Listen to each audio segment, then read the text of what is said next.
Bonjour à tous, je vous retrouve aujourd'hui avec la deuxième partie des jolies vues que j'ai ramenées de Finlande et qui va concerner cette fois le sud-ouest de la Finlande. Donc après avoir quitté le lac Saimaa, nous sommes allés à Tampere qui est la deuxième ville du pays après Helsinki et où il y a pas mal de trucs à visiter. Nous avons commencé avec la cathédrale qui est assez moderne puisqu'elle date du début du XXe siècle et vous voyez qu'elle est assez particulière, l'architecture extérieure est assez peu conventionnelle. Et à l'intérieur également, tout est assez différent de ce qu'on a l'habitude de voir. En plus de ça, la cathédrale contient plusieurs fresques et tableaux qui sont assez osés et qui ont fait scandale.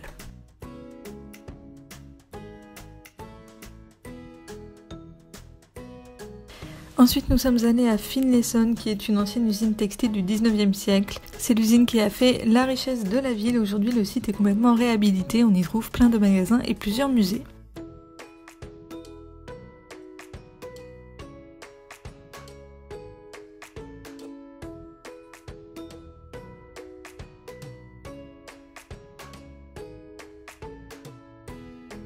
Nous avons été faire le musée gratuit qui se trouve dans l'immeuble Verstas et qui contient plusieurs espaces assez éclectiques, on va dire.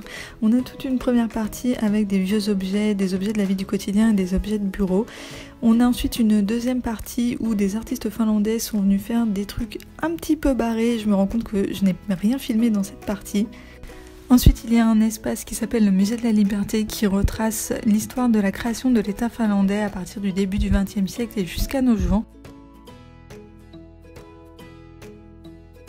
Et enfin pour terminer, il y a tout un espace avec une énorme machine à vapeur, mais c'est une vraie machine à vapeur, une machine qui date de la fin du 19e siècle et c'est cette machine qui fournissait l'énergie nécessaire à l'usine pour fonctionner.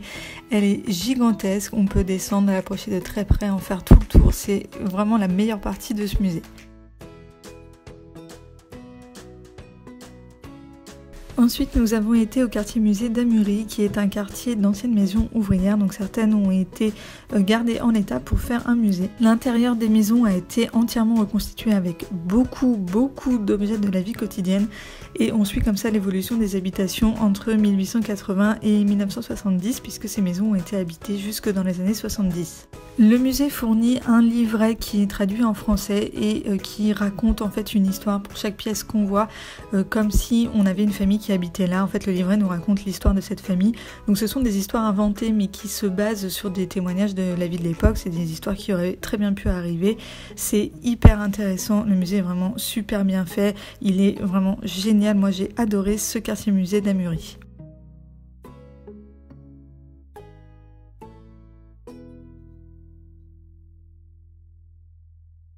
Ensuite, nous sommes allés au musée Lénine qui, comme son nom ne l'indique pas, n'est pas un musée sur Lénine, mais un musée qui retrace les relations assez compliquées entre la Finlande et la Russie. On y apprend tout d'abord que dans les années 1900, les bolcheviks qui étaient poursuivis par le tsar de Russie venaient se réfugier en Finlande et plus précisément à Tampere. Et très exactement dans l'immeuble où se trouve le musée, en fait il y avait des salles de conférence où le parti communiste russe se réunissait.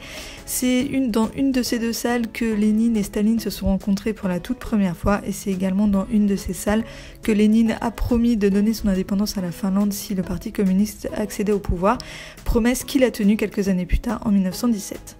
Le musée retrace ensuite les nombreuses querelles entre la Finlande et la Russie après l'indépendance de la Finlande. En fait, les deux pays se sont disputés les frontières à de très nombreuses reprises et de manière assez violente.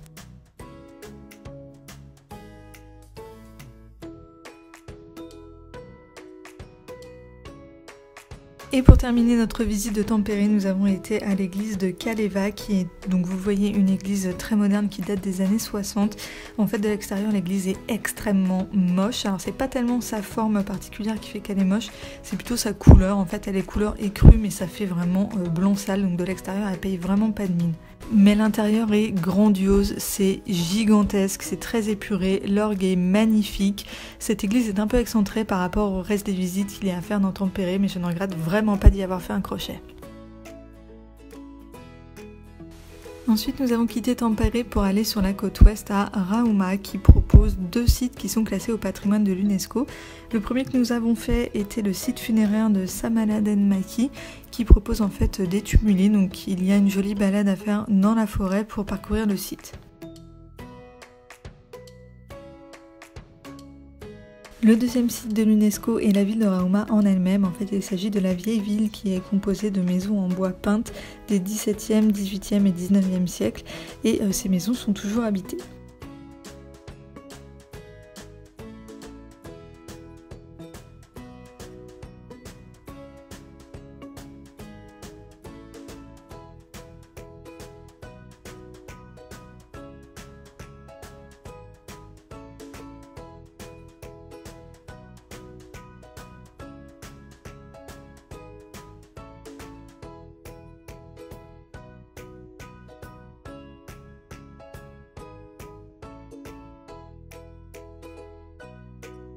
Ensuite, nous sommes allés à Turku sur la côte sud-ouest et nous avons commencé les visites avec un quartier musée, mais cette fois il ne s'agissait pas d'habitation ouvrière mais plutôt d'habitation de pêcheurs et d'artisans du XVIIIe siècle. Donc ce quartier musée est beaucoup plus vieux que le quartier musée qu'on avait fait à Tampere. On avait peur que les deux soient un peu redondants et au final pas du tout, les deux sont très complémentaires et assez différents. Ici aussi, l'intérieur des maisons a été entièrement reconstitué avec des objets d'époque et on a en plus quelques artisans, donc par exemple des potiers ou des imprimeurs, qui viennent faire des démonstrations dans certaines maisons.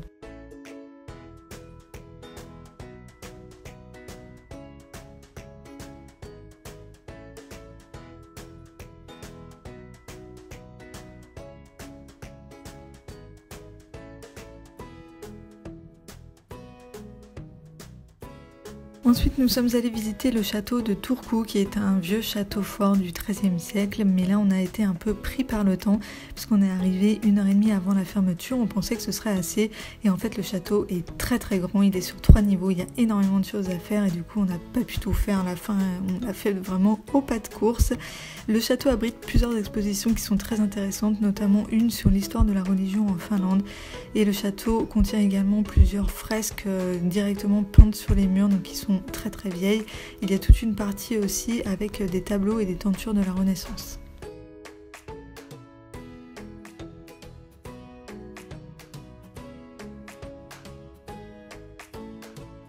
Ensuite, nous avons été sur l'île de Kasnas pour faire une mini rando sur le site de la Moule Bleue. Il y a en fait un parcours sur les plateaux de pierre qui longent la mer avec plein de panneaux explicatifs sur la géologie de l'endroit et les différentes strates que l'on peut observer. Et pour terminer, sur le chemin du retour, nous avons été au musée Amos Anderson, qui est en fait l'ancienne maison de monsieur Amos Anderson, qui était un riche entrepreneur finlandais et surtout un grand amateur et mécène d'art. Le musée abrite donc sa collection privée de tableaux et de sculptures finlandaises du début du XXe siècle, mais également une collection assez impressionnante de vieux livres un peu dans toutes les langues. Il y a également tout son mobilier qui est dans la maison et le musée est vraiment très sympa. En fait, il n'y a aucun cordon, donc on peut s'approcher très très près de toutes les œuvres, de tout le mobilier, etc. pour les observer.